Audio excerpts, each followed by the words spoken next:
This person is asking, if the Prime Minister made a request, will you agree on an extension of the DPP's tenure? No, I would not. The Prime Minister has no authority or power to make such a request, and it would be an unlawful act to do so.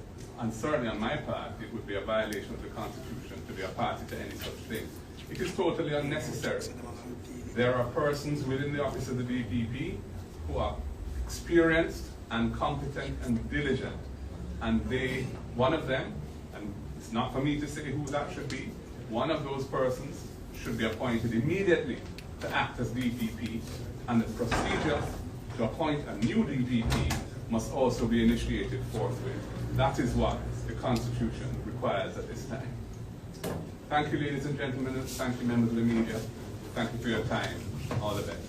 Have a good weekend.